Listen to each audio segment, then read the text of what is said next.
1 Samuel chapitre 11, traduction Louis II. Nachash, l'Ammonite, vint assiéger Jabé en Galade. Tous les habitants de Jabé dirent à Nachash, traite alliance avec nous, et nous te servirons. Mais Nachash, l'Ammonite, leur répondit, je traiterai avec vous à la condition que je vous crève à tous l'œil droit, et que j'imprime ainsi un opprobre sur tout Israël. Les anciens de Jabé lui dirent, accorde-nous une trêve de 7 jours, afin que nous envoyions des messagers dans tout le territoire d'Israël, et s'il n'y a personne qui nous secourt, nous nous rendrons à toi. Les messagers arrivèrent à Gibéa de Saül, et dirent ces choses aux oreilles du peuple. Et tout le peuple éleva la voix, et pleura. Et voici, Saül revenait des champs, derrière ses bœufs, et il dit, qu'a donc le peuple pour pleurer?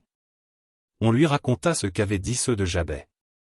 Dès que Saül eut entendu ces choses, il fut saisi par l'Esprit de Dieu, et sa colère s'enflamma fortement. Il prit une paire de bœufs, et les coupa en morceaux, qu'il envoya par les messagers dans tout le territoire d'Israël, en disant, quiconque ne marchera pas à la suite de Saül et de Samuel, aura ses bœufs traités de la même manière. La terreur de l'Éternel s'empara du peuple, qui se mit en marche comme un seul homme. Saül en fit la revue à Bézek, les enfants d'Israël étaient 300 000, et les hommes de Juda 30 000. Ils dirent aux messagers qui étaient venus, vous parlerez ainsi aux habitants de Jabé en Galade, demain vous aurez du secours, quand le soleil sera dans sa chaleur.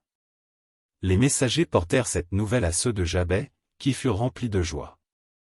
Et qui dirent aux Ammonites, demain nous nous rendrons à vous, et vous nous traiterez comme bon vous semblera. Le lendemain, Saül divisa le peuple en 3 corps. Ils pénétrèrent dans le camp des Ammonites à la veille du matin, et ils les battirent jusqu'à la chaleur du jour. Ceux qui échappèrent furent dispersés, et il n'en resta pas 2 ensemble. Le peuple dit à Samuel, qui est-ce qui disait, Saül régnera-t-il sur nous? Livrez ces gens, et nous les ferons mourir. Mais Saül dit, personne ne sera mis à mort en ce jour, car aujourd'hui l'Éternel a opéré une délivrance en Israël. Et Samuel dit au peuple, venez, et allons à Gilgal, pour y confirmer la royauté. Tout le peuple se rendit à Gilgal, et ils établirent Saül pour roi, devant l'Éternel, à Gilgal.